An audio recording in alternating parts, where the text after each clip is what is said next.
بات سنو، تمہارا جو بھی نام ہے تو میرے ساتھ چل رہی ہو۔ فرحان نے حریم کا ہاتھ پکڑتے اسے باور کروانا چاہا۔ اس کی آنکھوں میں ایک دم عجیب تاثر اترا، کچھ نمی اور ڈھیر ساری بے بسی۔ وہ بول سکتی تو جانے کیا کہہ ڈالتی، مگر وہ کچھ بھی کہنے سے قاصر تھی، زبان سے مفلوج۔ نفی میں سر ہلاتے اس نے وہاں سے جانا چاہا۔ میں نے کیا کہا تم سن سکتی ہو نا؟ اس نے نفی میں گردن ہلائی۔ فرحان کی آنکھوں میں ناگواری اور غصہ ایک ساتھ اترا۔ میرے پاس زیادہ وقت نہیں ہے لڑکی، وہ اسے آنکھیں دکھاتا بولا، تو وہ زور دے کر اپنا ہاتھ چھڑانے لگی۔ کیوں ضد کرتی ہو؟ اب یہاں کرو گی کیا؟ جاؤ بھائی جاؤ، اپنے چچا کے گھر جاؤ، تمہارا اپنا بھی تو حصہ ہے وہاں۔ وہ اس کی سوتیلی ماں کی بہن تھی، جس کا ارادہ اس کے باپ کے گھر پر قبضہ جمانے کا تھا۔ نہیں، آپ ہی یہیں رہیں گی، پلیز انہیں مت لے جائیں، ہمارا خیال کون رکھے گا؟ وہ ایک 10 سالہ بچی تھی جو حریم کی بہن تھی۔ اس کا ایک بھائی بھی تھا جو حریم سے 3-4 سال ہی چھوٹا تھا، جس کی پیدائش اس کی ماں کی طلاق کی وجہ بنا تھا۔ میرے پاس اتنا وقت نہیں ہے، میں گاڑی میں انتظار کر رہا ہوں، وہ کہہ کر نکل گیا۔ چلی جاؤ تم، انہیں میں دیکھ لوں گی، تمہاری ماں کی جائیداد ان کی قبضے میں ہے، ان کا سوچو، یہاں میں ہوں۔ وہ غسیلی آنکھوں سے رانی خالہ کو دیکھ رہی تھی، جو اس کے چھوٹے بہن بھائی کی خالہ تھی، جس نے پہلے کبھی ان کا خیال نہیں رکھا، جو اس کے گھر معاملات کو نہیں سمجھتی تھی، اسے بھیجنے کی بات کر رہی تھی۔ لیکن اس نے ایک فیصلہ تو کرنا ہی تھا، بہت ضروری فیصلہ۔ اچانک یہ خوفناک منظر اس کی آنکھوں میں گھوم گیا۔ اگلے ہی پل اس کی آنکھیں جلنے لگیں، وہ اندر کی طرف بڑھ گئی۔ کچھ دیر بعد لوٹی تو ہاتھ میں 2 بیگ تھے۔ وہ باہر نکلنے سے قبل اپنی روتی ہوئی چھوٹی بہن کا ہاتھ تھامے باہر کی طرف بڑھنے لگی۔ چھوٹی بہن یک دم پرجوش ہوئی تھی، کیونکہ وہ اپنی آپی کے بغیر جینے کا تصور بھی نہیں کر سکتی تھی۔ ارے اسے کدھر لے کر جا رہی ہو؟ میں جاؤں گی آپی کے ساتھ۔ حریم نے اس کا سر پر ہاتھ پھیرتا اس بات میں گردن ہلائی اور ایک سرد نگاہ رانی خالہ پر ڈالی کہ اسے روکنے کی کوشش نہ کرے۔ پھر اشاروں سے اپنی بہن کو کچھ کہنے لگی۔ بہن اس کے اشارے سمجھتی مزید پرجوش ہوئی۔ آپ ہی کہہ رہی ہیں شرجیل بھائی سے ان کی بات ہو گئی ہے، وہ ہاسٹل سے وہیں آئیں گے۔ یہ کہتے ہی وہ مزید رکے بغیر باہر نکل گئے۔ وہ اس کے ساتھ چھوٹی لڑکی کو آتا دیکھ کے ایک پل کو ٹھٹکا۔ ڈرائیور نے اس کے لیے گاڑی کا دروازہ کھولا اور اس نے اشاروں میں اپنی بہن سے کچھ کہا۔ آپ ہی کہہ رہی ہیں وہ مجھے یہاں چھوڑ کر اکیلی آپ کے ساتھ نہیں جائیں گی۔ وہ چھوٹی لڑکی اس کی ہم شکل تو نہ تھی، مگر آنکھیں اس جیسی ہی تھی۔ آل رائٹ، وہ سنجیدگی سے کہتا سامنے دیکھنے لگا۔ واو، ہی اگریڈ۔ اس نے اپنی بڑی بہن کے کانوں میں سرگوشی کی تو اس نے اسبات میں سر ہلاتے اسے اپنے ساتھ لگا لیا، اور ہان نے مرر سے اس کے پرسکون چہرے پر نگاہ ڈالی۔ اتنی حسین لڑکی جو بول نہیں سکتی تھی، کتنی افسوس کی بات ہے، وہ دل ہی دل میں سوچنے لگا۔ تبھی اس نے نظریں اٹھا کر شیشے میں دیکھا، دونوں کی نگاہیں ملی۔ وہ اسے گھور رہی تھی غصے سے، اور ہان کا خون کھول اٹھا۔ اس نے ایک جان نکالتی سخت نگاہ اس پر ڈالی، اور اسی پر اس نے حریم کا چہرہ سفید پڑتا دیکھا۔ وہ فوراً نگاہیں پھیر گئی، اور ہان نے تنزیہ مسکراہٹ چہرے پر لاتے سر جھٹکا تھا۔ تم مجھے بتائے بغیر چلے گئے؟ وہ زرقہ بیگم تھی، اور ہان کی ماں، روبدار چہرہ اور دبنگ شخصیت، اس وقت بھی سنجیدہ چہرہ لیے سامنے کھڑی حریم اور اس کی بہن فاریہ کو دیکھ رہی تھی۔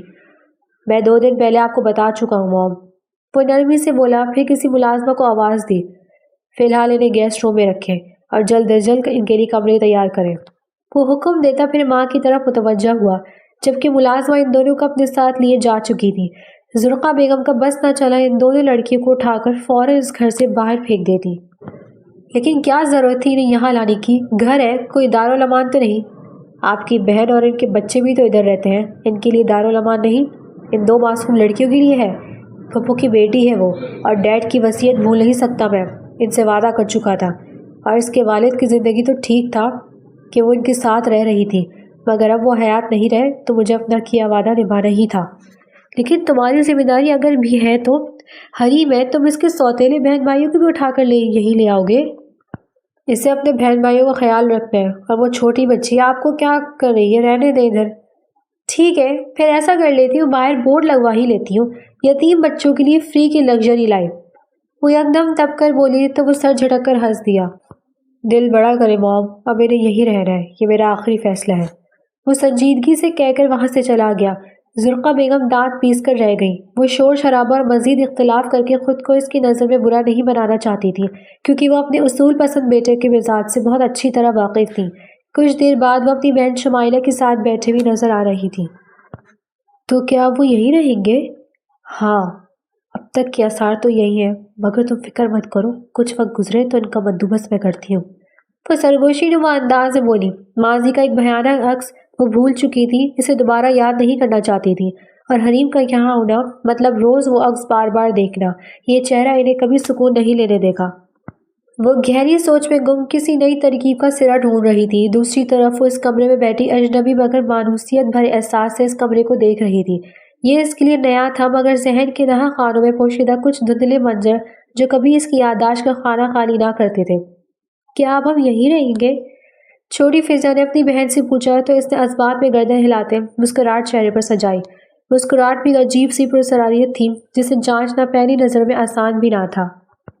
یہ گھر کتنا بڑا ہے، کیا ہم دونوں کے الگ کمرے ہوں گے؟ اس کے جواب میں حریم نے ہاتھ کے اشاروں سے اسے سوال کیا کہ کیا وہ اکیلے کمرے میں رہنا چاہتی ہے، جس کے جواب میں فضا نے اسبات میں گردن ہلائی۔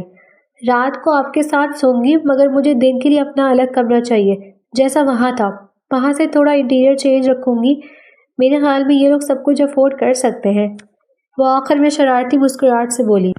ہاں، لیکن جو میں کہوں گی تمہیں کرنا ہوگا، میری کسی بات پر کوئی سوال جواب نہیں کرو گی، نہ یہاں کسی سے دوستی کرو گی، نہ یہاں کسی کو ہمارے بارے میں کچھ زیادہ بتاؤ گی۔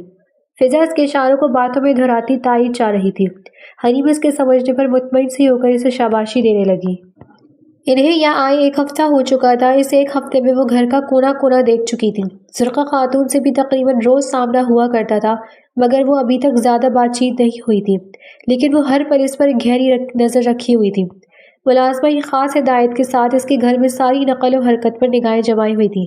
اسی دوران وہ ایک دن یوں ہی کتابوں کی تلاش میں اسٹڈی میں داخل ہوئی۔ اندر خاموشی چھائی ہوئی تھی۔ اسٹڈی کافی بڑی تھی۔ وہ یوں ہی کتابوں کو ڈھونڈتے ہوئے آگے بڑھ رہی تھی جب اچانک اس کے ہاتھ ایک کتاب لگی۔ وہ بہت پرانی کتاب تھی، اسے لگا جیسے وہ اسی کو ہی ڈھونڈ رہی ہو۔ تبھی اس کے کانوں سے ارحان کی آواز ٹکرائی۔ وہ کھڑوس اور غسیلا ارحان، کیا یہی ہے؟ ہاں دیکھو، وکیل سے بات کرو، اگر نہ مانے ہمارے طریقے سے بات کرو، پھر بھی نہ مانے تو آگے تم جانتے ہو کیا کرنا ہے، رائٹ؟ جیسے جیسے وہ سنتی گئی اس کی آنکھیں حیرت سے پھیلنے لگیں۔ تو وہ بھی عام امیر زادوں کی طرح ظالم اور مغرور ہے جسے ساری دنیا پر اپنی طاقت کا بوجھ ڈالنا اچھا لگتا ہے۔ ہے یو! ایک دم سے آواز آئی تو وہ کرنٹ کھا کر سیدھی ہوئی۔ سامنے دیکھا تو وہی چلا آ رہا تھا۔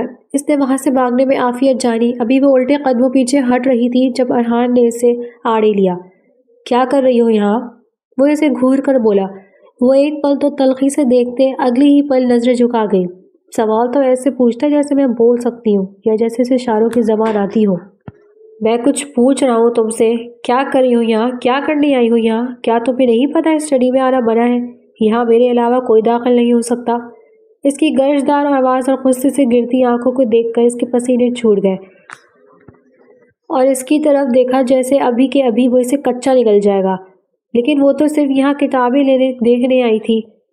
یہ تمہارے ہاتھ میں کیا ہے؟ کیا تم پڑھ سکتی ہو؟ اب کی سنجیدگی کے ساتھ اس کے لہجے میں تجسس بھی تھا۔ حریم نے جلدی سے اس بات میں گردن ہلائی۔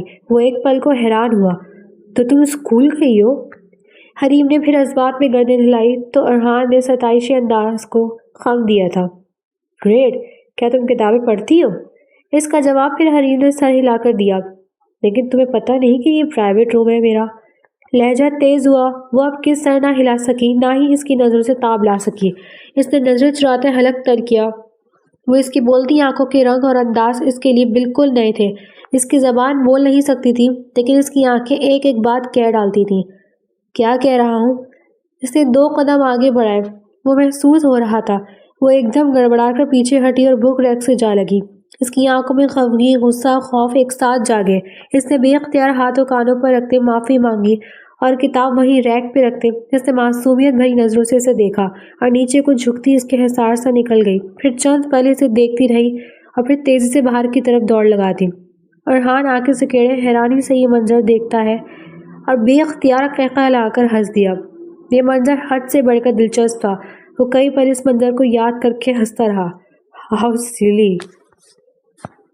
تو آپ وہاں کتاب لینے گئی تھی اور اس نے آپ کو دیکھ لیا کتاب چراتے ہوئے؟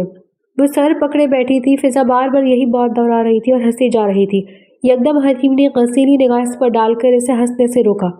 اچھا سوری۔ فضا فوراً سنجیدہ ہوئی اور اس کے قریب آئی۔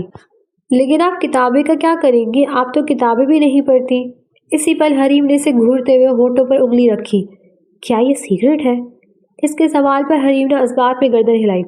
اوکے، میں اسے سیکرٹ ہی رکھوں گی، مگر شرط یہ ہے کہ آپ کو مجھے ابھی اسی وقت چاکلیٹ کیک بنا کر کھلا رہی ہے۔ وہ سر ہلاتے مزے سے بولی تو حریم نے اسے گھورا۔ وہ بھلا یہاں یہ سب کیسے کرے گی؟ گھر میں تو ان کی ضرورت کے حساب سے پر چیزیں موجود ہوا کرتی تھی، کیا یہاں کیک بیکنگ کا سامان ہوگا؟ اشارے سے اس نے اپنی بہن کو سمجھانا چاہا۔ اس کا حل میرے پاس ہے۔ وہ یکدم جیسے وہاں سے اٹھی اور باہر کی جانب بھاگ گئی۔ وہ پورے گھر میں کسی کو ڈھونڈ رہی تھی۔ ڈھونڈتے ڈھونڈتے آخر کار وہ اسے بیرونی ٹیرس پر کھڑا نظر آ گیا۔ Hello uncle. وہ اس کی پکار پر پلٹا اور سوالیہ انداز میں اسے دیکھا۔ آپ نے کہا تھا نا کسی چیز کی ضرورت ہو تو مجھے بتانا، تو مجھے کچھ چاہیے۔ فرحان نے اس کی بات پر سر ہلایا۔ شور، کیا چاہیے؟ کیک بیکنگ کے اجزاء اور بنانے کے لیے سامان۔ ایک منٹ، سامان تو یہاں ہوگا ہی، برتن وغیرہ ہے نا، اور سامان آپ مجھے دلوا دیں۔ وہ بڑی عاجزی سے فرمائش کر رہی تھی، نگاہوں میں سوال بھی تھا جیسے پوچھ رہی ہو دلائیں گی یا نہیں؟ کیک بیک کون کرے گا؟ وہ پوچھ رہا تھا۔ میری آپ ہی۔ ارحان کے آئی برو اکٹھے ہوئے۔ تو اسے بیکنگ کرنا آتی ہے؟ بیکنگ ان کی اس چھوٹی انگلی کا کھیل ہے۔ وہ اپنی چھوٹی انگلی اٹھاتے فخری انداز میں بولی۔ اوہ اچھا۔ ارحان نے اچھا کو دلچسپ انداز میں کھینچا۔ صرف کیک بیکنگ ہی نہیں، میری آپی کو بہت کچھ آتا ہے۔ وہ بہت اچھا کھانا بناتی ہے اور بہت اچھی سلائی بھی کرتی ہے۔ میرے سارے کپڑے وہی تو ڈیزائن کرتی ہے۔ بڑی خوشی سے پرجوش ہو کر بتا رہی تھی اور ارحان سر ہلاتا اس کی باتیں سن رہا تھا۔ بڑی ملٹی ٹیلنٹڈ ہے بھائی۔ ساتھ ہی اونچا بڑبڑایا۔ ٹھیک ہے، میں ڈرائیور سے کہہ دوں گا کہ تمہیں اور تمہاری آپی کو لے جائے۔ ڈرائیور سے کیوں، آپ ہی لے جائیں۔ وہ اس کی پر اعتمادی پر سر جھٹک کر ہنس دیا۔ میں لے کر جاؤں؟ ظاہر ہے آپ ہی کو لے کر جانا چاہیے۔ آپ ہمیں اپنی ذمہ داری پر یہاں لے کر آئے ہیں نا۔ اور دراصل میری آپ ہی نا بہت زیادہ کانشیس رہتی ہے، وہ یہ ڈرائیور وغیرہ کے ساتھ جانا پسند نہیں کرتی۔ لگتا ہے تمہاری آپ ہی کے حصے کا بھی تم ہی بول لیتی ہو۔ آپ ایسے کیوں کہہ رہے ہیں؟ میں اتنا تو نہیں بولتی۔ وہ یکدم خفگی سے گھورتے ہوئے بولی۔ بالکل بالکل، تم بہت کم بولتی ہو، مجھے غلط فہمی ہو گئی تھی۔ اچھا، اٹس اوکے۔ آپ بتائیں ابھی ہمیں لے کر جا رہے ہیں نا؟ اوکے، یہ پہلی اور آخری دفعہ ہے، آئندہ جو بھی کام ہو ڈرائیور سے کہنا، میں فارغ نہیں ہوتا۔ کیوں؟ کیا بہت بڑے بزنس مین ہیں؟ وہ یکدم طنزی انداز میں بولی تو وہ بے اختیار ہنس دیا۔ ہاں بیٹا، میں بہت بڑا بزنس مین ہوں، لیکن آپ تو جوان ہیں، بڑے تو نہیں ہیں، اور بزنس مین بننے کے لیے بڑا بننا پڑتا ہے۔ میرا مطلب ہے بہت بڑا۔ جب آپ کے بال سفید ہو جائیں گے اور داڑھی بھی، تو جا کر آپ بڑے بزنس مین بنیں گے۔ وہ جیسے اس کی نالج میں اضافہ کر رہی تھی، اس کی بات پر ارحان پھر ہنس دیا۔ میرا خیال ہے تم بالکل ٹھیک کہہ رہی ہو، چلو جا کر اپنی آپ ہی کو بلا لو، میں باہر ویٹ کر رہا ہوں۔ وہ جان گیا تھے کہ اس کی زبان پر بریک لگانا ہے تو اسے یہاں سے بھیجنا پڑے گا۔ وہ اس کی بات سن کر خوشی خوشی وہاں سے چلی گئی۔ ویسے تو اس وجہ سے کوئی کام نہیں تھا، پر وہ آرام کرنا چاہتا تھا، مگر اب ارادہ بدل چکا تھا۔ کچھ دیر بعد فورڈ ایکو میں گاڑی کی ڈرائیونگ سیٹ پر بیٹھا ہوا تھا۔ دوسری طرف وہ کمرے میں بیٹھی مسلسل نفی میں گردن ہلائے اپنی چھوٹی بہن کو ڈانٹ رہی تھی۔ اس کے ڈانٹنے کے انداز یہ تھا کہ اس کے اشاروں میں بہت تیزی اور آنکھوں میں غصہ تھا۔ وہ اپنی بہن سے کہہ رہی تھی کہ اس نے اور ارحان سے جا کر یہ سب کیوں کہا۔ اس نے اسے روکنے کی کوشش کی تو وہ اس کی کچھ بھی بات سنے بغیر وہاں سے چلی گئی۔ اچھا نا، سوری آپی، میں آئندہ احتیاط کروں گی، پر آپ پلیز ابھی تو چلیں، وہ باہر انتظار کر رہے ہیں، میں نے انہیں بڑی مشکل سے منایا ہے۔ وہ باقاعدہ ہاتھ جوڑنے سے اسے اپنے ساتھ کھینچ کے باہر لے جانا چاہ رہی تھی۔ اس نے جھٹکے سے اپنا ہاتھ چھڑایا اور اسے گھورتے ہوئے اشاروں میں کچھ کہنے لگی۔ ہاں ٹھیک ہے، آئندہ نہیں کروں گی ایسا، اب تو چلیں۔ پھر ہاتھ جوڑ لیے۔ ناچار اسے ماننا ہی پڑا۔ اس نے اپنی شال لپٹی اور اس کی ہمراہ باہر کی جانب بڑھ گئی۔ ہم آ گئے۔ وہ نظریں ملائے بغیر کچھ کہے بغیر پیچھے جا کر بیٹھی تھی۔ وہ اس پر ایک گہری نگاہ ڈال کر گاڑی سٹارٹ کرنے لگا۔ فضا گاڑی میں سوار ہوتے ہی پھر سے شروع ہو چکی تھی۔ وہ بار بار اسے اشارے سے چپ رہنے کا کہتی، مگر وہ اس کی ہدایت پر صرف 1 منٹ عمل کرتی۔ اس کے سوالات بہت زیادہ تھے۔ ارحان کبھی چپ کر کے سنتا رہتا، کبھی جواب دے دیتا۔ آپ ہی کیک بنا لیں گی تو آپ کو بھی دینے آؤں گی۔ شور، وہ بولا۔ اب حریم بالکل خاموش بیٹھی باہر کے مناظر میں جانے کیا کھوج رہی تھی۔ وہ کچن میں کھڑی ایپرن باندھ رہی تھی، ساتھ ہی فضا بھی موجود تھی۔ وہ اس کا ہاتھ بٹانے کو وہاں آئی تھی۔ موڈ تو ٹھیک کر لے، آئندہ نہیں کروں گی اتنی باتیں کسی سے، مگر وہ اچھے ہیں۔ اس بات پر حریم نے اسے گھورا تو وہ لب بھیج گئی۔ ٹھیک ہے، مجھے یاد آ گیا، کسی پر بھروسہ نہیں کرنا چاہیے، کوئی کتنا اچھا کیوں ہی نہ ہو۔ حریم نے اس بات پہ گردن ہلائی اور اپنا کام کرنے لگی۔ تبھی ہیل کی مقصود آواز سنائی دی۔ وہ ایک دم پلٹی تو کچن کے دروازے پر زرقا بیگم کھڑی تھی۔ حریم کا حلق خوش ہونے لگا، ہاتھ کانپے، آنکھیں سرخ ہونے لگی، مگر اس نے بمشکل خود پر قابو پایا۔ اچھا، تو یہاں کیک بنائے جا رہے ہیں؟ کس خوشی میں؟ انداز نرم مگر تپش تھا۔ وہ خاموشی سے انہیں دیکھتی، پھر اپنی بہن کو دیکھتی۔ اس کی بہن نے مسکرا کر انہیں دیکھا۔ بس ایسے ہی، میرا دل چاہ رہا تھا۔ اوہ نائس، تو آپ کا دل چاہ رہا تھا کیک کھانے کا؟ وہ بہت سکیڑے دونوں بہنوں کو دیکھ رہی تھی۔ فضا نے اس بات میں گردن ہلائی۔ ٹھیک ہے، لیکن یہ کچھ ایتھکس ہوتے ہیں جن کا مہمانوں کا احترام کرنا چاہیے۔ یہ اپنی مرضی سے دن دناتے ہوئے نہیں مہمان پھرتے مہمان۔ تو کیا مہمان ایک ہی کمرے میں محدود رہتے ہیں؟ لیکن ہمارے گھر میں جب کوئی مہمان آتا تھا تو ہم ان پر کسی قسم کی روک ٹوک نہیں کرتے تھے، اپنا دل بڑا رکھتے تھے تاکہ مہمان جب تک یہاں ہوں محسوس نہ کرے کہ وہ مہمان ہے۔ خیر، آپ کا شکریہ، آپ نے ہمیں یہاں کے اصول بتا دیا، آئندہ ہم خیال رکھیں گے، فضا کہہ رہی تھی، اور زرقا بیگم کے ساتھ ساتھ حریم کا بھی چہرہ سفید پڑا تھا۔ اس نے دل ہی دل میں فضا کو خوب لتاڑا۔ Okay, be careful next time, Zarqa Begum سنجیدگی سے کہہ کر وہاں سے چلی گئی۔ فضا پلیٹ میں کیک لیے اور ہان کے کمرے میں موجود تھی۔ چہرے پر پرجوش و اشتیاق تھا۔ وہ اسے اپنے کمرے میں دیکھ کر حیران نہ ہوا، وہ جان گیا کہ کیک دینے آئی ہے۔ Thank you little girl. My pleasure sir, وہ سینئر پر ہاتھ رکھتے بولی تو وہ سر جھٹک کر ہنس دیا۔ Please try it. شور، وہ کہہ کر کیک کا لقمہ لینے لگا۔ فضا بڑی غور سے اس کے تاثرات دیکھ رہی تھی، آنکھیں تجسس سے بھری تھیں۔ اٹس ٹیسٹی ہے نا؟ آپ ہی بیسٹ بیکر ہیں۔ کوئی شک نہیں۔ کیا آپ میرا ایڈمیشن ایک نئے اسکول میں کروا سکتے ہیں؟ اس نے اچانک ہی سوال کیا، جس پر ارحان نے الجھ کر اسے دیکھا۔ پر تم تو اسکول جا رہی ہو نا، جہاں جاتی رہی ہو۔ ہاں، مگر میرے پیپرز ہونے والے ہیں اور فائنل پیپرز ہیں۔ کیا اس کے بعد آپ مجھے ایک نئے اسکول میں ایڈمیشن کروا دیں گے؟ تو کون سے اسکول میں پڑھنا چاہتی ہو؟ The one and only. Okay. واقعی؟ وہ یکدم چمکتی آنکھوں سے اسے دیکھنے لگی۔ ارحان کے دل کو کچھ ہوا۔ اس کی نگاہوں میں یہ بہت چھوٹی چھوٹی خواہش تھی، مگر ان آنکھوں کی خوشی اور چمک نے اسے عجیب سا احساس دو چار کیا تھا۔ وہ ہلکا سا مسکرایا اور اس بات میں گردن ہلائی۔ جب میرے بابا کی ڈیتھ ہوئی تو مجھے لگا اب ہماری زندگی کی خوشیاں یہیں ختم ہو گئی، مگر آپ آ گئی تو لگتا ہے جیسے میرے بابا ابھی بھی میرے پاس ہے، میری باتوں کو نہ ٹالنے والے اور ہمیشہ موجود رہنے والے۔ تھینک یو، وہ کہہ کر وہاں سے جانے لگی اور ارحان گہری سوچ میں ڈوبا دکھائی دیا۔ دوسری طرف حریم پھر سخت غصے میں اشارے کرتی دکھائی دی۔ وہ کیا سوچے گا کہ تم آتے کے ساتھ ہی فرمائش کرنے لگی، دیکھو اس کی ماں ہمیں پہلے ہی باور کروا چکی ہے کہ ہم یہاں مہمان ہیں اور جب تک یہاں رہیں گے مہمانوں کی طرح ہی رہیں گے، اور کیا برائی اس اسکول میں؟ وہ اشاروں میں کہہ رہی تھی۔ وہ ایسے نہیں ہے، ان کی ماں کو چھوڑیں۔ اور ہاں انکل، کیا تم اسے اس کے سامنے بھی انکل کہتی ہے؟ وہ انکل نہیں ہے، بھائی کہا کرو۔ اس نے بیچ میں ٹوک کر اشارے سے کہا تو فضا ہنس دی۔ اچھا نا، اب تو معاف کر دو۔ اور ہاں میرا مطلب ہے کہ بھائی ایسے نہیں ہے جیسے ان کی ماں ہے، وہ بہت کائنڈ ہے، مجھے وہ اپنے ہی لگتے ہیں، لگتا ہی نہیں ہے کہ ان سے ملے ہمیں کچھ ہی دن ہوئے ہیں۔ بس ٹھیک ہے، اب جا کر سو جاؤ، تمہیں اسکول بھی جانا ہے، مگر آئندہ احتیاط کرنا پلیز۔ اس نے اشارے سے کہا تو وہ سر ہلاتی پلنگ کی طرف بڑھنے لگی۔ اسے چائے کی طلب ہوئی تو اس نے کمرے سے قدم باہر رکھا۔ جو دوری چلی تو جب ایک ملازمہ نے اسے زرقا بیگم کا پیغام دیا، وہ سر ہلاتی اس کے پیچھے ہی چپ پڑی۔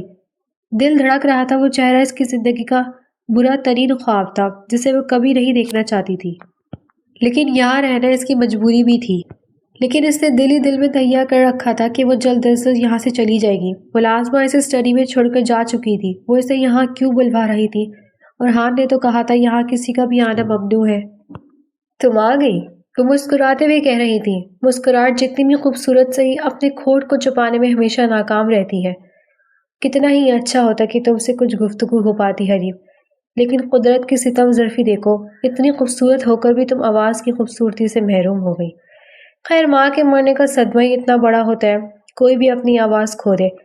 مگر مجھے یاد ہے تم اس گھر میں بڑا شور شرابہ لگائے پھرتی تھی، بالکل اپنی چھوٹی بہن کی طرح، جیسی زبان ہوا کرتی تھی تمہاری، اور تم اسی کی طرح آئے دن اپنے ماموں سے نئی نئی شکایت اور فرمائشیں کرتی پائی جاتی تھی۔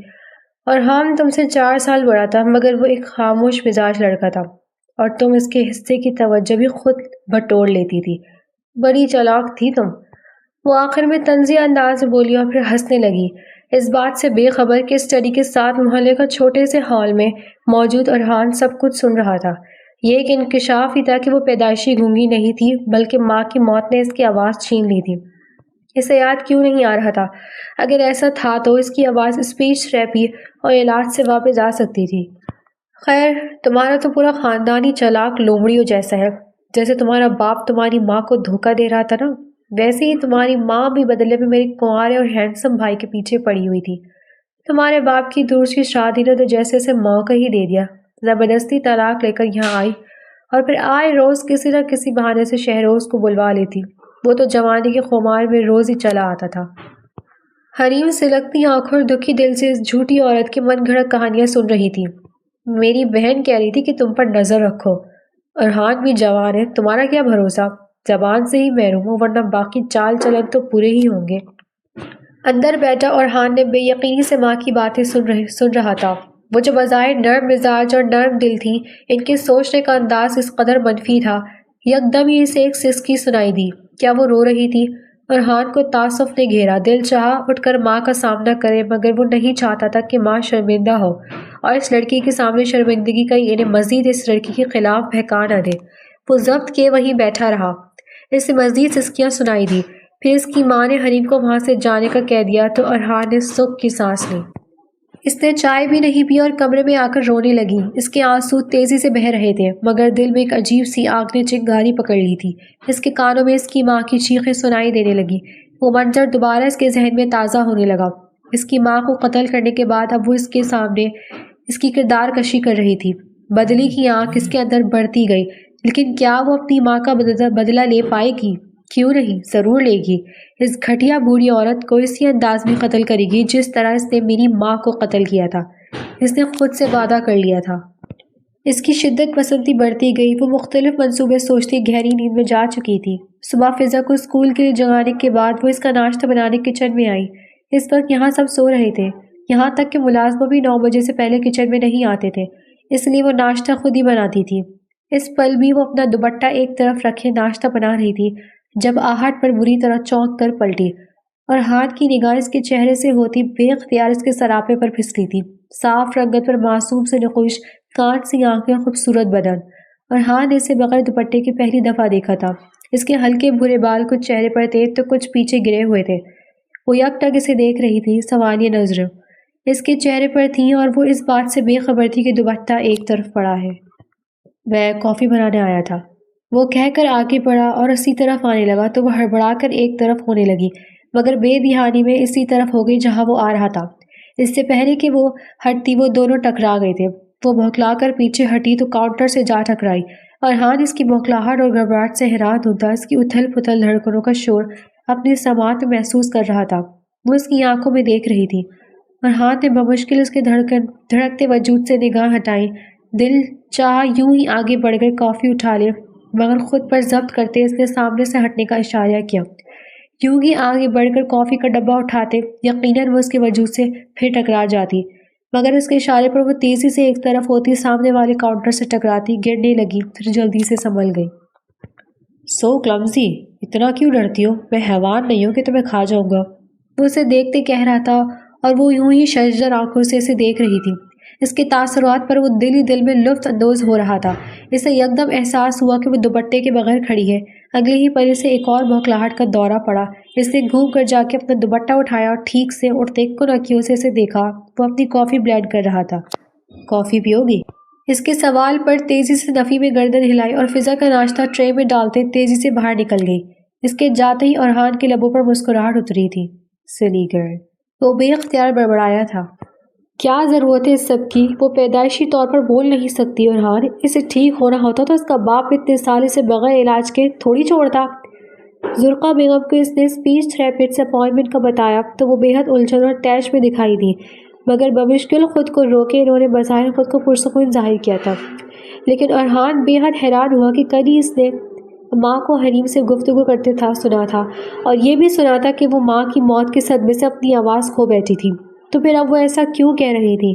ارحان کے لیے بات کافی چونکا دینے والی تھی۔ وہ سمجھ نہ سکا کہ وہ ایسا کیوں کہہ رہی تھی، سچ کیا تھا۔ خیر، ایک دفعہ کوشش کر لینے میں کوئی حرج نہیں۔ ڈیڈ ہمیشہ حریم کو لے کر پریشان رہے، اگر اس کے والد کی ضد نہ ہوتی تو شاید وہ اسے خود سے دور بھی نہ کرتے۔ وہ ان کی لاڈلی بہن کی واحد نشانی تھی اور میں انہیں ہمیشہ اس معاملے میں آزدرا دیکھا ہے۔ میں ان کی روح کو سکون کے لیے کرنا چاہتا ہوں۔ زرقا بیگم دانت پھینچ کر اپنا غصہ چھپانے کی کوشش کرتی رہی۔ ان کا یہ بیٹا کبھی ان کی نہیں سنتا تھا۔ وہ وہاں سے اٹھ کر جا چکا تھا، کہاں گیا تھا وہ یہ بھی جانتی تھی۔ چل دلچسپ اس لڑکی کا پتہ کاٹنا پڑے گا، ورنہ بعید نہیں کہ یہ میرے بیٹے کو میرے ہاتھوں سے نکال کر لے جائے۔ وہ اسے مرکزی کچن کے پچھلے حصے میں بیٹھے دیکھ کر حیران ہوا تھا۔ یہاں لانڈری سسٹم لگا ہوا تھا، ساتھ ہی کچن کے عقبی حصہ تھا۔ یہاں کیا کر رہی ہو تم؟ اس کی آواز پر وہ گھبرا کر اپنی جگہ سے اٹھنے لگی اور تبھی گیلے فرش پر اس کے پیر پھسلنے سے وہ دھڑام سے گرتی۔ اس سے قبل ہی وہ اسے اپنے حصار میں لے چکا تھا۔ وہی رنگ برنگے تاثرات میں ڈوبی گھبرائی ہوئی آنکھیں اور ارحان کی سماعت سے ٹکراتی دھڑکنیں۔ تم کیا ایسے ہی چھوٹی چھوٹی آوازوں پر ڈر جاتی ہو؟ اتنی خوفزدہ کیوں رہتی ہو؟ کیا مسئلہ ہے تمہارے ساتھ؟ وہ پوچھ رہا تھا جب حریم اس کے سینر پر ہاتھ رکھ کر سہارے سے کھڑی ہوئی۔ وہ شرمندہ سے اسے دیکھنے لگی۔ ارحان نے نگاہیں دوڑاتے آس پاس دیکھا۔ وہ اس کی یہاں موجودگی کی وجہ جاننا چاہتا تھا۔ اسے وہاں کچھ کپڑے دکھائی دیے۔ یہاں اتنے ملازم ہیں، تم خود کپڑے کیوں دھو رہی ہو؟ ہر روز صفائی کے دوران ملازم استعمال شدہ کپڑے اٹھاتے ہیں، تمہارے روم سے نہیں اٹھاتے؟ وہ پوچھ رہا تھا۔ اس نے جلدی سے نفی میں گردن ہلائی۔ ارحان نے گہری سانس لی۔ کہیں ماں نے ملازموں کو منع تو نہیں کر رکھا؟ اس کا بھی حل نکالتا ہوں، دل میں سوچتے اس نے حریم کو وہاں سے چلنے کا اشارہ کیا۔ حریم دل ہی دل میں شکر ادا کرتی وہاں سے نکلی اور نظریں بچا کر اس نے اپنے عقب میں کچن کے پیچھے دور پڑے قد آدم سلنڈر کو دیکھا، پھر اس کے پیچھے چل پڑی۔ ہمیں اسپیچ تھراپسٹ سے ملنے جانا ہے، تیار ہو جا۔ اس کی بات پر وہ حیرانی سے اسے دیکھنے لگی۔ ٹھیک ہے؟ وہ بغیر کوئی رد عمل دیے سے دیکھتی رہی، جیسے سمجھ نہ پا رہی ہو اتنے سال گزر گئے ہیں کہ اب دوبارہ وہ بول بھی پائے گی۔ جب وقت آ تو بابا کی بیوی نے اس کی تھراپی نہیں ہونے دی کیونکہ خرچہ بہت زیادہ تھا۔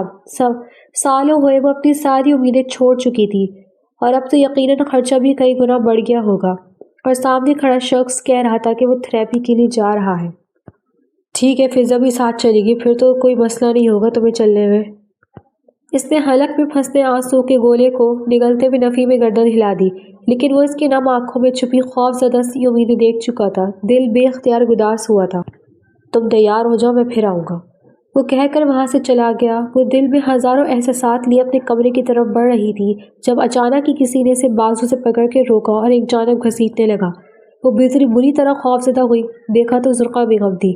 تیش زدہ نفرت میں ڈوبی وہ اسے ایک خاموش راہداری کی طرف گھسیٹنے لگی۔ وہ اسے کھینچتے ہوئے آگے لے جا رہی تھی اور اس کے ذہن میں یادوں کے پرانے دریچے کھل رہے تھے۔ وہ بری طرح ہراساں تھی۔ ذہن کئی سال پیچھے چلنے لگا۔ ان راہداریوں میں اس نے اپنی ماں کو بھی گھسیٹتے ہوئے دیکھا تھا۔ آخرکار وہ اسے ایک تاریک کمرے میں لا کر پٹک دیتی ہے۔ تمہاری اتنی ہمت کہ تم اپنی معصومیت سے میرے بیٹے کو پھانسنے کی کوشش کرو، اس کی نرم دلی کا فائدہ اٹھا کر اپنا پلو سیدھا کرو۔ تم مجھے جانتی نہیں ہو۔ وہ غیظ و غضب کا نشان بنی ہوئی تھی۔ تمہارا میں وہ حشر کروں گی کہ ساری زندگی آپریشن کرواتی رہوں گی مگر چہرہ درست نہیں کر پاؤ گی اگر زندہ رہی تو۔ وہ نفرت سے کہتی سے لات رسید کرتی پیچھے ہٹنے لگی۔ حریم تیزی سے اٹھی تاکہ بچ کر وہاں سے بھاگ سکے، مگر زرقا بیگم نے اسے بالوں سے پکڑ کر 2 تھپڑ لگائے اور پیچھے دھکیلا۔ وہ دھول مٹی سے اٹے فرنیچر سے جا ٹکرائی تھی۔ حریم پھر اٹھنے کی کوشش کرتی، اس سے قبل ہی زرقا بیگم وہاں سے نکل کر تہہ خانہ بند کر چکی تھی۔ وہ بے آواز روتی رہی یہاں تک کہ وقت گزرنے لگا۔ آپ ہی مل ہی نہیں رہی ہیں، پتہ نہیں کہاں چلی گئی ہیں، وہ بھوکلائی ہوئی سی بولی تو ارحان نے الجھ کر اسے دیکھا۔ کیا مطلب نہیں مل رہی ہے؟ یہی کہیں ہوگی، ٹھیک سے دیکھا؟ سب جگہ دیکھ لیا، وہ ایسے کبھی کہیں نہیں جاتی اور جب جاتی ہے تو اسٹیکی نوٹ چھوڑ کر جاتی ہے میرے لیے، لیکن نہ وہ یہاں ہے نہ کوئی اسٹیکی نوٹ۔ 1 منٹ، وہ کہہ کر فون نکالنے لگا۔ ماجد، کیا تم نے حریم کو گھر سے نکلتے دیکھا ہے؟ نہیں سر، میں صبح سے یہی ہوں، میں نے نہیں دیکھا۔ فیضان سے کہو CCTV چیک کر کے بتائے، بیک گیٹ سے یا فرنٹ سے، اگر وہ نکلی ہے تو انفارم کرو فوراً۔ فضا قریبی پریشان سی کھڑی تھی، وہ فون کا انتظار کر رہا تھا، تبھی فون بجنے لگا۔ بولو ماجد۔ سر چیک کر لیے، میڈم نہیں نکلی گھر سے۔ یہ سنتے ہی اس نے فون بند کر دیا۔ وہ یہی کہیں ہوگی، سرونٹ سے پوچھو۔ سب سے پوچھ لیا ہے بھائی، کسی نے نہیں دیکھا۔ وہ ایک دم روحان سی ہوئی۔ Okay, come with me. وہ اٹھ کر اس کے پیچھے نکلا۔ یہ گھر بہت بڑا تھا، درجنوں کے کمرے، ٹیرس، جم، پول، پلے ایریا، یہاں تک کہ بار تک موجود تھا۔ وہ اسے ساتھ لیے سے ڈھونڈتا رہا، ملازم بھی سارے اس کے ساتھ لگے ہوئے تھے مگر وہ کہیں نہیں مل رہی تھی۔ زرقا بیگم اپنی بہن کے ساتھ گئی ہوئی تھی، آخر کہاں جا سکتی ہے وہ؟ اب وہ بھی پریشان نظر آ رہا تھا۔ ایسی کوئی اور جگہ ہے اس گھر میں جہاں ہم نے اب تک نہ ڈھونڈا ہو؟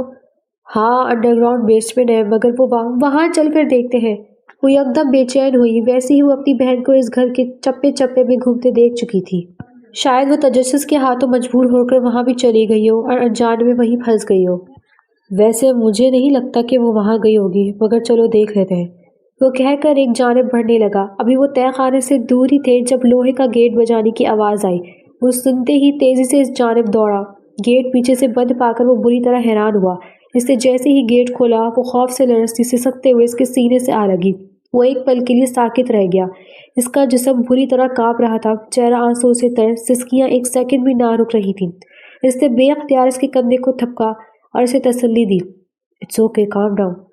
بڑی نرمی سے وہ اسے تسلی دے رہا تھا۔ اگلے ہی پل وہ اس کے حصار میں ہی ہوش و حواس سے بیگانہ ہو چکی تھی۔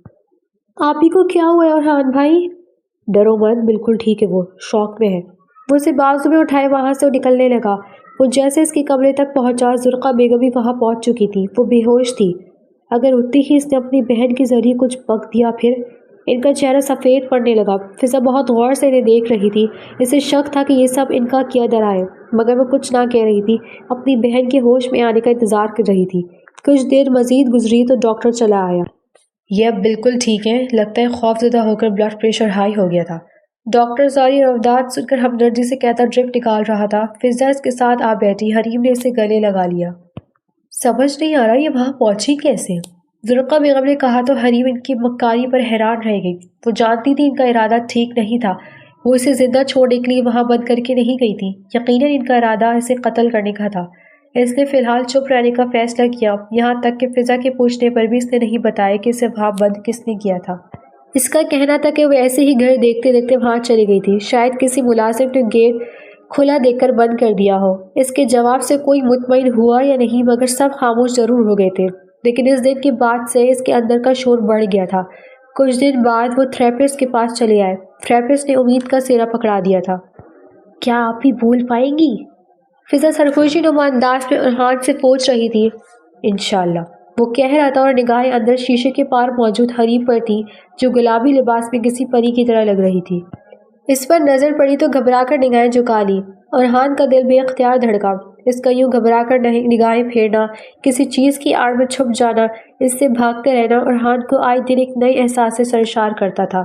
وہ اس پر نگاہیں جمائے رہا۔ وہ جانتا تھا وہ پھر ادھر دیکھے گی اور اسے خود کی طرف دیکھتا پا کر وہ گھبرا جائے گی۔ یہ منظر، یہ انداز ارحان کو سرشاری کا احساس دلاتا تھا۔ اسے ایسے بزدل کم اعتماد لڑکیاں کبھی پسند نہیں رہی تھی، مگر اس کا خوف زدہ معصوم چہرہ ارحان کو رفتہ رفتہ اپنے سحر میں جکڑ رہا تھا۔ ارحان کا دل اس کی قربت کے بہانے ڈھونڈنے لگا تھا۔ وہ جتنا چھپتی ارحان اتنی ہی شدت سے اس کے سامنا کرنا چاہتا تھا۔ وہ اسے آئے دن خود تھراپی کے لیے لے جاتا تھا۔ تھراپسٹ کے مطابق اس کی حالت میں سدھار آ رہا تھا، مگر وہ ابھی تک اس کے سامنے نہیں بولی تھی، بلکہ اس نے ابھی تک کسی کے سامنے کچھ نہیں بولا تھا۔ تھراپسٹ کا دیا وہ وقت گزر چکا تھا اور اس عرصے میں یہ اس کے دل و دماغ میں مکمل طور پر قابض ہو چکی تھی۔ وہ بھی ایک عام سا دن تھا۔ آج اس کی تھراپی تھی، مگر تھراپسٹ کے پاس جانے سے پہلے اس نے کچن میں جا کر دوپہر کے کھانے کے بعد بننے والی کافی میں نیند کی گولیاں ڈال دی تھیں۔ وہ جانتی تھی یہ کافی زرقا بیگم اور ان کی بہن کے سوا کوئی نہیں پیے گا۔ ٹھنڈا موسم تھا، کمرے میں ہیٹر سسٹم آن تھے اور اس ہیٹر کے سسٹم میں وہ پہلے ہی چھیڑ چھاڑ کر چکی تھی، مگر اسے معلوم نہیں تھا کہ یہ طریقہ کارگر ثابت ہوگا یا نہیں۔ وہ گاڑی میں سوار ہوئی تو ایک پل کو نگاہ اس کے کمرے میں ڈالی جہاں زرقا بیگم قیلولہ کر رہی تھی۔ ایک پل کو آنکھیں عجیب چمک سے لبریز تھیں تو اگلے ہی پل وہی معصومیت کا سایہ چھا گیا۔ اتنی دیر کیوں لگا دی؟ ارحان نے لہجے کو سنجیدہ ہی رکھا۔ وہی اول روز ساکن لہجہ، وہ معصومیت بھری خفیف نظروں سے اسے دیکھتی رہی۔ سیٹ بیلٹ باندھو۔ گاڑی سٹارٹ کرتے اس نے ہدایت کی تو وہ اپنا ہاتھ اس کے سامنے پھیلا گئی جہاں موٹا سا چھالا تھا۔ یہ دیکھ کر وہ بے اختیار فکر مند ہوا۔ کیا ہوا یہاں؟ دھیان کیوں نہیں رکھتی تم؟ اس کے کہنے پر وہ سر جھکا گئی۔ وہ اس کی سیٹ بیلٹ باندھنے کو آگے آیا تو وہ بے اختیار سیٹ پر پیچھے ہوئی اور ہاتھ ٹہر کر اسے دیکھنے لگا۔ ایک پل کو نظریں ملی، اگلے ہی پل اس نے نظریں جھکا لی۔ اس کی دھڑکنوں کا شور ارحان کو پھر سنائی دینے لگا۔ اس نے ایک گہری نگاہ اس کے چہرے پر ڈالی اور بے قابو ہوتے دل کو تھامتے پیچھے ہو گیا۔ انہیں وہاں پہنچے آدھا گھنٹہ ہی ہوا تھا اور ہان کی نگاہیں گہری سوچ میں ڈوبی حریم پر تھی، جو شیشے کے پار ڈاکٹر کے انتظار میں بیٹھی تھی، جبکہ وہ اس کی موجودگی سے یکدم بے خبر دکھائی دے رہی تھی۔ اس کا ذہن کہیں اور ہی پرواز کر رہا تھا۔ پتہ نہیں جو میں کر رہی ہوں ٹھیک ہے یا نہیں، لیکن میں اسے ہی پچھتاوا نہیں رہی ہوں۔ جو میں اندر بھی شیطان آ گیا ہے، لیکن کیوں بچنا چاہیے؟ میری ماں کا خاموش قتل کیا جائز تھا؟ نہیں، وہ ایک معصوم عورت تھی جو دکھ اور درد میں تھی، جسے پہلے ہی اس کے شوہر کی بے وفائی نے ادموا کر دیا تھا۔ اس پر اس ظالم عورت نے ظلم کے پہاڑ توڑے تھے۔ اس سے یاد ہے کیسے وہ اس کی ماں کو گھسیٹتے ہوئے جگہ جگہ پٹک دیتی تھی تاکہ وہ گھر چھوڑ کر وہاں سے چلی جائے۔ اس کی ماں اسے دور رکھتی تھی زرقہ بیگم کی نگاہوں سے، اس کی وجود سے، لیکن جتنی بھی دوریاں سہی وہ اپنی ماں پر ہوا ایک ایک ظلم دیکھتی آئی تھی۔ میری معصومیت ختم ہو جائے گی تو ہو جانے دو، کم از کم اس وقت مجھے کوئی پچھتاوا نہیں، کیونکہ جان کے بدلے جان جائز ہے۔ وہ سوچ ہی رہی تھی جب اس نے بھوکلاہٹ بڑے انداز میں فرحان کو فون سنتے دیکھا۔ اگلے ہی پل وہ وہاں سے اٹھ رہا تھا۔ وہ بھی اپنی جگہ سے اٹھ کر باہر آئی تو وہ باہر کی طرف بھاگا، وہ بھی اس کے پیچھے بھاگی تھی۔ جہنم میں جاؤ زرقہ بیگم، وہ آہستہ سے بڑبڑائی تھی۔ وہ گاڑی میں سوار ہوئی اور فرحان نے گاڑی کا رخ گھر کی طرف موڑ دیا۔ وہ شدت سے پوچھنا چاہتی تھی کہ کیا گھر میں آگ لگ گئی ہے، کیا وہی حادثہ دوبارہ ہوا ہے جو اس کی ماں کو زندہ جلا گیا تھا، مگر وہ کچھ نہ بول سکی۔ لیکن سارے راستے اس کا دل تیزی سے دھڑکتا رہا۔ گاڑی جیسے ہی اس حدود میں داخل ہوئی، ایمبولینس اور دیگر گاڑی کا ہجوم دیکھ کر ایک پل کو وہ سفید لٹھے کی مانند رہ گئی۔ وہ گاڑی سے اتر کر تیزی سے آگے بھاگا تھا۔ وہ خاموش نگاہوں سے گاڑی میں بیٹھی یہ منظر دیکھ رہی تھی۔ ایک پل کو پچھتاوے نے اسے آ گھیرا۔ وہ اس کی ماں تھی جس نے اس کے لیے کتنا کچھ نہیں کیا تھا۔ دل یکدم اداس ہونے لگا، مگر اگلے ہی پل وہ بھی گاڑی سے اتر کر اس جانب بھاگنے لگی۔ اس نے چادر میں لپٹی اسٹریچر میں پڑی لاش کو دیکھا۔ وہ اس کے پیروں سے جان نکل گئی۔ وہ وہیں زمین پر بیٹھتی چلی گئی۔ احساس عجیب سا تھا کہ وہ اس کی ذمہ دار تھی، مگر نہیں، اس کی ماں کو بھی ایسے ہی قتل کیا گیا تھا نا۔ دل نے تسلی دی، مگر آنسو پھر بھی نہ رک رہے تھے۔ وہ اگلے کئی روز تک تعزیت کے لیے آنے والوں کو دیکھتی رہی۔ کبھی وہ دکھائی دے جاتا، ورنہ آج کل وہ کمرے میں بند رہنے لگا تھا۔ اس کی حالت دیکھ کر وہ دل ہی دل میں خود کو جھوٹی تسلیاں دیتی رہتی اور یوں وقت پنکھ لگا کر اڑنے لگا۔ ایک روز وہ یوں نہیں بیٹھی تھی جب قدموں کی آہٹ پر اس نے سر اٹھایا۔ وہ اس کے ساتھ ہی اس ٹیرس کی کرسیوں پر آ بیٹھا۔ کیسی ہو؟ ٹھیک ہوں، آپ ٹھیک ہیں؟ اس کی نرم و مرتنم آواز پر وہ حیرت و بے یقینی کا جھٹکا کھاتے سیدھا ہوا۔ ان کئی پل بے یقینی سے اسے دیکھے گیا۔ تم کب سے بول سکتی ہو؟ وہ بری طرح حیران تھا، لیکن حیرانی میں خوشگوار سا احساس بھی بہت پہنا تھا۔ بس کچھ روز پہلے سے، وہ کہہ رہی تھی اور وہ بے اختیار سے دیکھے گیا۔ اس کے یوں دیکھنے پر حریم نے نگاہیں جھکا لی۔ تم میرے پاس آئی کیوں نہیں؟ میری ماں مری ہے اور تم نے تسلی کا ایک لفظ بھی نہیں کہا۔ اب وہ شکوہ کر رہا تھا۔ مجھے آپ کی فکر ہو رہی تھی، لیکن میں چاہتی تھی کہ آپ اکیلے رہ کر خود کو سنبھالیں، کیونکہ مجھے تسلی دینا نہیں آتا۔ ہاں، میں دیکھتا تھا کیسے تم چھپ چھپ کر مجھے دیکھا کرتی تھی، لیکن تمہیں میرے پاس بھی آنا چاہیے تھا۔ کیا پتہ تمہاری آواز سن کر ہی میں کچھ سکون میں آ جاتا۔ کیا آپ میرا انتظار کر رہے تھے؟ وہ بڑی معصومیت سے پوچھنے لگی اور ہاتھ نرم نگاہوں سے اسے دیکھا گیا۔ ہاں، میں تمہارا انتظار کر رہا تھا۔ تمہارا انتظار تو میں کئی سالوں سے کر رہا تھا۔ بابا ایک دن مجھ سے کہا کرتے تھے کہ ان کی ایک بہت بڑی پیاری بیٹی ہے اور وہ میرا تحفہ ہے۔ پہلے میں سمجھ نہیں سکا کہ ان کی پیاری بیٹی میرا تحفہ کیسے ہو سکتی ہے، لیکن آہستہ آہستہ انہوں نے اپنی خواہش کا اظہار کیا کہ وہ تمہیں میری بیوی کے روپ میں دیکھنا چاہتے ہیں۔ لیکن میں تمہیں جانتا ہی نہیں تھا، نہ مجھے تمہارا چہرہ یاد تھا، لیکن وہ ہمیشہ مجھ سے کہا کرتے تھے کہ وہ تمہاری ذمہ داری میرے اوپر چھوڑ کر جائیں گے۔ جب تک وہ زندہ رہے میں نے ان کی باتوں پر کبھی سنجیدگی سے غور نہیں کیا، لیکن جب وہ اس دنیا سے چلے گئے تو میرا مقصد ہی تم بن گئی۔ پہلے میں یہ سب بابا کے لیے کرنا چاہتا تھا، لیکن پھر تمہاری معصوم نگاہوں نے مجھے قید کرنا شروع کر دیا اور مجھے احساس ہی نہ ہوا کب کیسے تم میرے لیے بابا کی نہیں میری اپنی امانت بن گئی۔ پھر اس دن ماما سے بات کرنا چاہتا تھا کہ تمہیں وہ میری امان میں دے دیں، لیکن اس سے پہلے ہی حادثہ ہو گیا۔ اس نے کہہ کر سر جھکا لیا تھا۔ اس کی آنکھیں نم تھیں جبکہ حریم کا چہرہ آنسوؤں سے تر تھا، بے یقینی کا شکار تھی۔ اس نے بے اختیاری اورحان کے جھکے ہوئے سر پر آہستگی سے ہاتھ پھیرا تھا۔ اس کے یوں کرنے پر اورحان نے بے اختیار نگاہیں اٹھا کر اسے دیکھا۔ لبوں پر دھیمی سی مسکان چمکنے لگی۔ اس نے اس کا ہاتھ تھام کر لبوں سے لگایا ہی تھا کہ وہ کرنٹ کھا کر اس سے دور ہونے لگی، مگر اورحان نے اس کی یہ کوشش کو ناکام بناتے اسے اپنے قریب کر لیا تھا۔ پلیز کوئی دیکھ لے گا، وہ نظریں جھکائے گھبراہی سی کہہ رہی تھی۔ کوئی نہیں دیکھ رہا، ادھر ہی بیٹھی رہو۔ اس نے اسے اپنے قریب ہی بٹھا لیا، اتنے پاس کہ وہ اس کے بے لگام دھڑکنوں بآسانی سن لے۔ میری بیگم بنو گی؟ اس کے سوال پر وہ بری طرح سرخ پڑی، نظریں مزید جھکنے لگیں۔ وہ دور ہٹتی اس سے قبل ہی اورحان نے اسے پکڑ کر قریب کر لیا۔ بولو، میری رانی بنو گی؟ اس کی غمگین آواز پر اس نے تیزی سے اسبات میں گردن ہلائی تھی۔ اب جانے دے، فضا دیکھے گی تو کیا سوچے گی؟ یہ آخری بار ہے کہ جانے دے رہا ہوں، میرا بننے کی تیاری کر لو۔ اس کے کان میں سرگوشی کرتے اس نے جو ہی اسے جانے دیا، وہ سر پر ایک جانب دوڑ گئی۔ وہ مسکراتی نرم نگاہوں سے اسے جاتے ہوئے دیکھ رہا تھا۔